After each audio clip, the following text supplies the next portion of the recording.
Hi, brothers and sisters. This is Mary Hernandez with Genesis Kingdom. And I'm going to read to you today Daniel. And I picked the title Staying True to the Living God, and that is our Father Jehovah. And I'm already oh my goodness, I think it's Amos. I just finished Amos. It's very beautiful as well, but I'm going to go back to Daniel. Daniel 1. In the 3rd year of the reign of Jehoiakim, the king of Judah, came to Nebuchadnezzar, king of Babylon, unto Jerusalem and besieged it. And as you see in this journey, is that they fight for territory. You know, because what God is doing as He's moving us, He's placing His children into their promised land. He's removing the darkness because we got kicked out. And they took over. And this explains it as you read it in there. So He's putting the daughters and the daughters, our children's. He's not going to let another how can I say this? Another generations of our ancestors perish in the wilderness. And it starts with you. And that's preaching deliverance and the truth to you. And as you read the Bible, always remember, Satan also uses his minions to get on there to discourage you. Because if you stop believing, remember I told you guys, if I stop praying, if I stop believing, they win. So what do they try to do is get in your mind and I say, oh, it's not going to happen. Oh, God is doing it. Oh, they rejected you. Hey, they did this. No, just as the Bible says, and always remember that. Rebuke those thoughts and pray, go into prayer. You know, Daniel 2 now, the Lord had given Jehoiakim, the king of Judah, into his hand, but with the part of the vessel of the house of God, which he carried into the land of Shinar, was the house of God. He brought the vessels into the treasures of the house of God. And the king spake unto Ashpenaz, the master of his eunuch, that he should bring us certain children of Israel, the king's seed of the prince, children in whom no blemish, but they well favored, is skillful in all wisdom, cunning in knowledge and understanding, science and such. They had ability in them to stand in the king's palace, into whom they might teach the learning of the tongue of the Chaldeans. The king appointed the daily provision of the king's meat, and in the wine which they drank was nourishing them 3 years into there, but that they may stay there before the king. So among them there were the children of Judah, Daniel, Hananiah, Mishael, and Azariah. And you got to remember, he summoned for the kids to come and teach him. I just read that to you guys. That's what they do. That's how we get put into slavery. And I'm going to use this real quick. I saw the documentary that it was actually a black slave that invented Jack Daniels. But since he was a slave, we weren't able to get any royalties out of it. When technically we owned it. He did. You know what I'm saying? And we do that. As we continue to stay in slavery, they continue making all the money and we stay down here. And that's what he has come to free us, to bring us into the truth and who we are.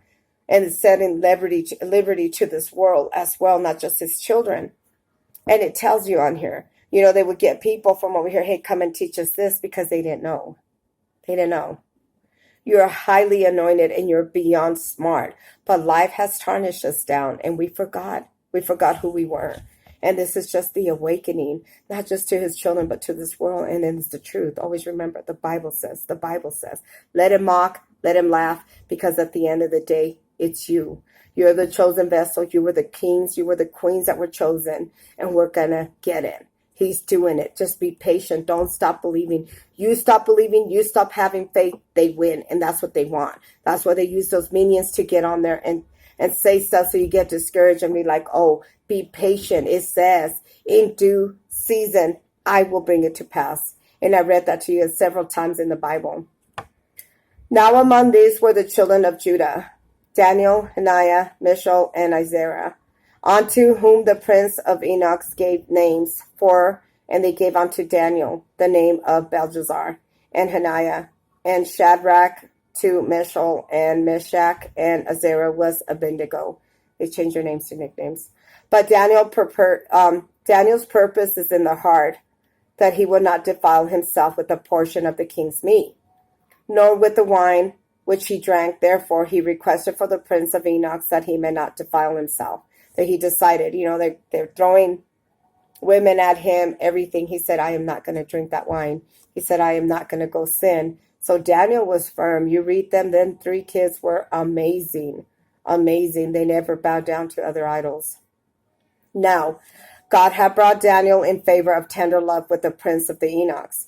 The prince of the eunuchs said to Daniel, I fear my lord, the king, who had appointed you meat and your drink. Why should he see your faces worse lightning than the children which are of your sword? Then he shall make me an endanger of my head of the king. Then Daniel to Melzar, whom the prince of the eunuchs had sent over to Daniel, Hananiah, Mishael, and Azariah. Prove thy servant that I beseech thee. 10 days they let, and he gave us 2 poles to eat, and the water to drink. Let us be countenanced and be looked upon. Before thee are the countenance of the children, that they eat the portion of the king's meat. And though they see us, they deal with thy servant. So he consented to them in this matter, and he proved them for 10 days. At the end of the 10 days, the countess appeared fairest and fatter in the flesh than all the children, which they did eat the portion of the king's meat. Though Melchizedek had set away, and this is like also what they have in the way they eat. Everybody eats different. Everybody eats healthy. But if you remember a lot, Daniel was known a lot for fasting, which was also Queen Esther. And as well as me. I know I do, but maybe I could look into in different ways of fasting. I just don't eat anything from midnight all the way till noon, and sometimes I go a little bit past it. And I really got that from Daniel, and I seen the movie that they did of King David and Queen Esther. So I kind of just get it from there. So it's just learning baby steps. He was doing it 3 times a day, and the only time I went into 7 times a day was when I was told to pray for my husband that he was getting ready to drown, and drowning was perish into the sinful world. Though Melzar took away the portion of their meat and the wine that they shall drink, and they gave him pulse. But as for the 4 children, God gave him knowledge and skills and learning for the wisdom, and Daniel was understanding in all the visions and dreams. At the end of the days, the king, he said that he shall bring them in, and the prince of the eunuchs brought him in before Nebuchadnezzar. The king commanded with them and among them that he found none like Daniel, Hananiah, Mishael, and Azariah. Therefore, they stood before me and the king, and all the matters was the wisdom and the understanding that the king inquired of them. He found 10 times better than all the magicians, astrologers that they were in his realm. And Daniel continued even to the first day of the king Ahasuerus. Daniel was just also like we're all gifted. We all have a special gift that God anointed us with. And he's seen that Daniel's gift was very powerful, better than his astrologers, magicians. Now Daniel 2. On the 2nd day of the reign of Nebuchadnezzar dreams, where his spirit was troubled, and he slept, and he brake with him.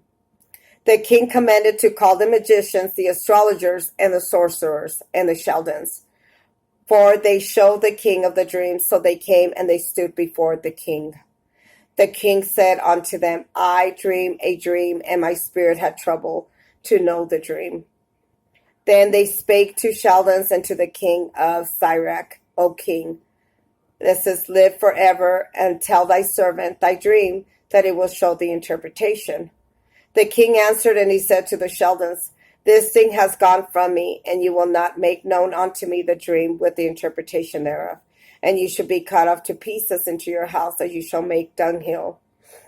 But he showed them the dreams and the interpretation thereof, and you shall receive me gifts. He says, and the rewards with great honor. Therefore he showed me the dream and the interpretation thereof. They answered again, and he said, let the king tell his servants the dreams, and they will show the interpretation of it. The king answered, and he said unto them, know certainly that you would gain the time, and because you see the things that are gone before me. But if you will not make known unto the dream that there is one but decreed for you, but you have prepared the light and corrupt the time that be changed. Therefore tell the dream that I shall know, that you will show me an interpretation thereof. The Sheldons answered before the king and said, There is no man upon the earth that could show the king's matter. Therefore there is no king. The Lord said, No ruler that such things at any magicians or astrologers or Sheldons. Nobody was able to interpret the dream, so he was pretty mad about it.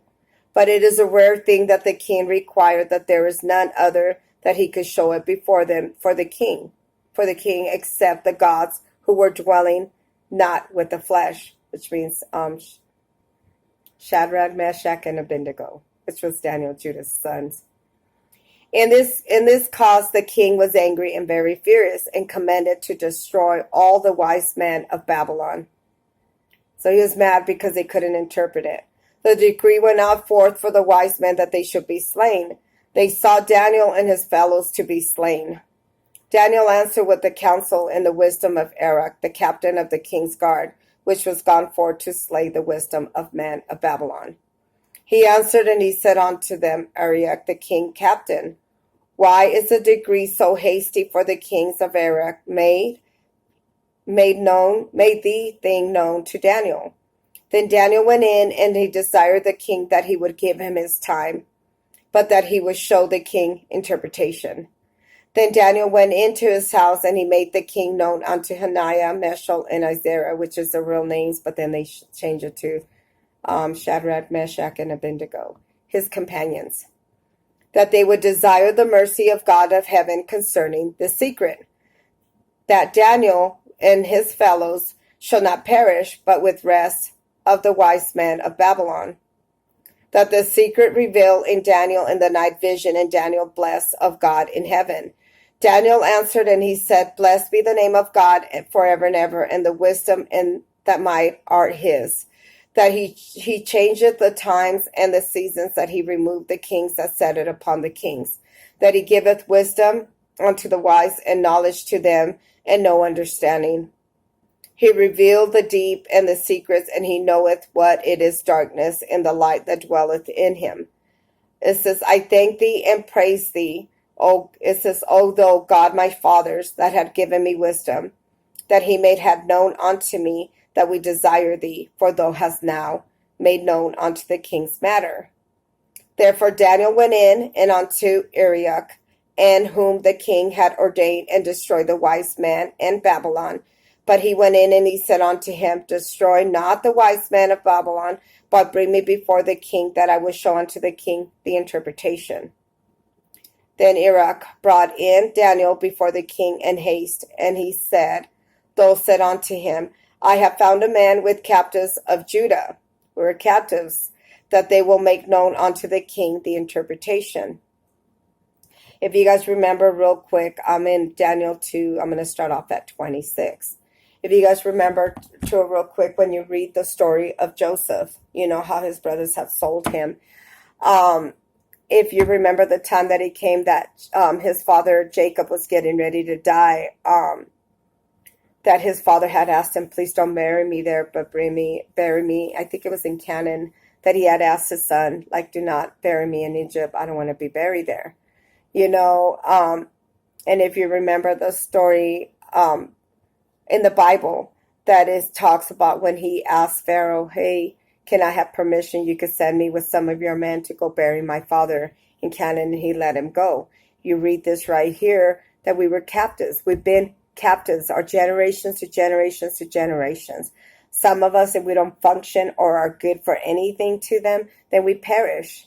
You know, it's got to give. You got to sit there and put a stop to it. You got to sit there and stop letting the enemy conquer us. Nobody has been able to make it into the promised land because they get discouraged. I remember I read to you guys Asa, how the king had sent people and said, hey, go scare them to make them think that there's more of us. I think right now they're using the UFO to try to scare you. All of it is the government. The government made the jets and make that. They made all that. And that is to scare you, to put fear in you. Don't be afraid. Be afraid of our Father's wrath that's going to come upon the real wicked, the evilness, that he made hell for them. He didn't make it for you. And this is the reason why he has had his children on this journey, is to open your heavenly eyes into the truth and bring you back into a covenant with him as well as his children in this world. Now, Daniel 2:26, the king answered and he said to Daniel, whose name was Belshazzar, art thou able to have known unto me dreams which I have seen, the interpretation thereof?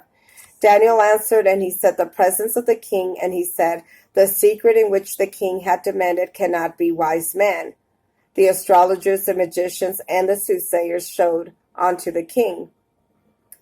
But there is a God in heaven that revealeth secrets, and maketh known to the king of Nebuchadnezzar, that they shall be in the latter days, the dreams and the visions that they heard upon thy bed, and are these. And you got to remember as well, when they do witchcraft, it only comes true if you believe it.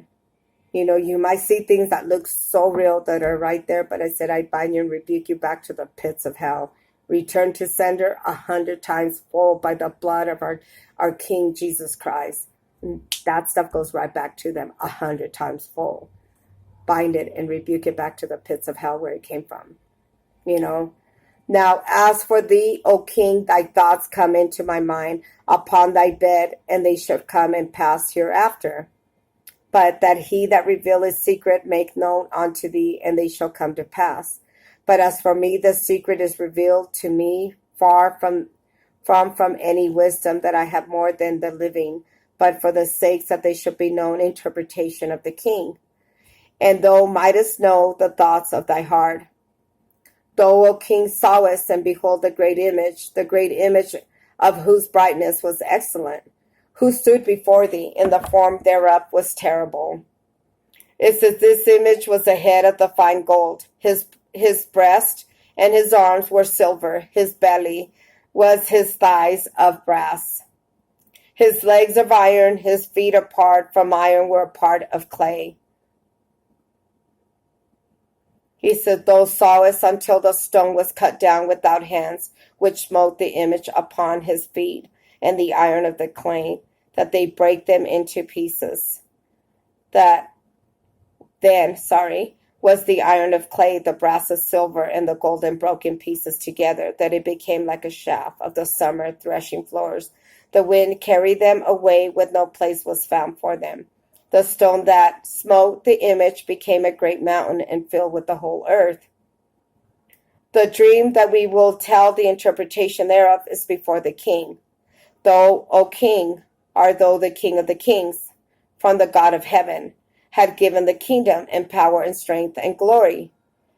And whatsoever our children and men dwell with the beasts of the field, and the fowls of the heaven that he has given thine hand, and had made thee ruler over them all. Thou art the head of the gold. After thee arise another kingdom inferior, and another is the three kingdom of brass that shall bear the rule over the earth. And this is telling them. He's telling him what his vision meant. And that's also in Daniel. Now in Daniel 2, Bible verse 40. The fourth kingdom shall be his strong iron, for as much as the iron breaketh in pieces, he will subdue all things. The iron is to break all this, that it shall break to pieces and bruises. 44. And whereas thou sawest is the feet of toes, part from the potter's clay and part from the iron, the kingdom shall be divided. But they shall be in it in the strength of iron, for as much thou sawest the iron mixed with merry clay. As the toes of the feet were part of the iron, the part of the clay was the kingdom that should be partly strong and partly broken. And if you guys have seen, and what he's talking about is how King Nebuchadnezzar made that big old gold image of himself, and he was having everybody worship it, you know. And he had 10 toes, 5 on each one, but it talks about the toes. But it's the whole image. I think it was made out of gold. And that's what he's saying. Don't worship other idols, not man, nobody, but the true living God, which is our Father Jehovah. Now 43. Whereas thou sawest iron mixed with merry clay, that they shall mingle themselves in the seed of man, and they shall not cleave to one another. But even iron, it is not the mixed with clay. But in the day of these things shall God of heaven set up the kingdom, and they shall never be destroyed. The kingdom that shall be left to other people, but it will break to pieces to consume all the kingdoms, that it shall stand forever. That is what God is telling him, that's what's going to happen. All the days of these kings shall the God of heaven set up a kingdom that shall never be destroyed, the kingdom that shall never be left to other people, but it shall break in pieces and consume the kingdoms that shall stand forever and ever. For as much thou sawest, the stone was cut off from the mountains without hands, and they break to pieces the iron of the brass, and the clay, and the silver and gold. This is the great God that had made known unto the king that they shall come to pass hereafter. The dream is certain, and the interpretation thereof sure. The king of Nebuchadnezzar fell upon the face and worshipped Daniel. He commanded that they offer an oblation and sweet odors unto him. The king answered unto Daniel, and he said the truth, that it is the God of the God and the gods and the Lord of the kings, the revealer of secrets, seeing thou couldst reveal the secret. Because if you read the Bible, and I have read to you, how God had really given dominion over Nebuchadnezzar. And a lot of kings have had dominion over the world, but they make themselves God, and they mix with the pagan world, and that's what they lost the power. Saul lost it because he went to a medium to read it. You don't do that, There's consequences for what we do. And a lot of people say it's her fault, it's his fault. No, you need to start doing this and stop doing that and say, what can I fix? What can I fix? I have sinned against you. But go into remission of sin instead of saying, well, I'm sorry, but then you turn around when I get curious and you go to somebody to read your cards, to go to somebody, they contact the dead. He's not the God of the dead. He's the God of the living, and you pray when you get a vision or something, anything. Just say, Father Jehovah, I don't want to sin against you. And sometimes if you're not sure, just, pray on it. Pray the Bible. The Bible speaks to you the truth. Okay. Then the king made Daniel a great man, and gave him many great gifts, and made him a ruler over the whole province of Babylon, the chief of the governments, and the wise man of Babylon. Then Daniel requested for the king to set Shadrach, Meshach, and Abednego over the affairs of the province of Babylon. Daniel was the gate of all king. Daniel 3. Nebuchadnezzar the king made an image of gold, whose height was 70 cubits. The breadth was 6 cubits, and he set it upon the plain of Dura in the province of Babylon. The Nebuchadnezzar the king gathered together the prince of governors and the captains and judges of the treasures, the counselor and the sheriffs and the rulers of province that came to the dictation of the image which was Nebuchadnezzar the king that had set up. Then the prince of the governors and captains of the judges, treasurers, counselor of the sheriff, the rulers over the province were gathered together unto the dictation and the image that Nebuchadnezzar was the king that had set up. They stood before the image of Nebuchadnezzar had set up. Then Herod cried out unto you, and it commanded, O people, nations, and languages. There was a time that ye hear the sound of the cornet, the flute, the harp, the sackbut, the psaltery, the dulcimer, and all kinds of music, that you will fall down and worship the golden image that Nebuchadnezzar the king had set up. He said there's a day that you guys are going to be doing all that. He's talking to them in there. And that's why it's saying no idols. Okay, so whosoever falleth down in worship in the same hour will be cast into the midst of the burning furnace. Therefore, at the time when all the people heard the sound of the cornet, the flute, the harp, the sackbut, the psaltery, the kinds of music, the people of the nations and languages fell down and worshipped the golden image that Nebuchadnezzar the king had set up. Whereas the time of a certain Chaldeans came near and accused the Jews. Because what it was that he went up to the king and said, hey, when we see, they knew that Daniel, Shadrach, and Abednego that they didn't worship no other God besides our Father Jehovah. So being that they are who they are, deceivers, they went up to King Nebuchadnezzar and said, remember, anytime you hear the flute or the hornet, everybody had to bow down to Nebuchadnezzar, which was the golden image which they had made as a god. So the king, they went in and said, would you sign this decree? So, of course, being Nebuchadnezzar, full of himself, made a golden image of him and said, sure. He signed that, right? So this is where we're at. I think I'm going to read 2 more Bible verses of this, and then I have to start it with part 2 video. O king, that thou hast made a decree, and everyone shall hear the sound of the cornet, flute, harp, sackbut, psaltery, and declaimer, and all kinds of music, they shall fall down and worship the golden image. And whosoever falleth not down to worship, that he shall cast in the midst of the burning fiery furnace.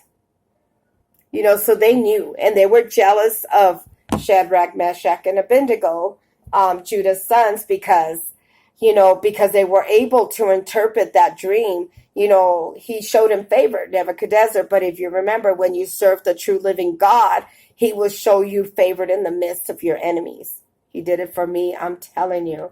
Sometimes I'll be like, man, these people were trying to take me out. But then all of a sudden, they would end up sticking up for me, and they had my back. They showed me favor, and I was like, holy crap. So it does happen.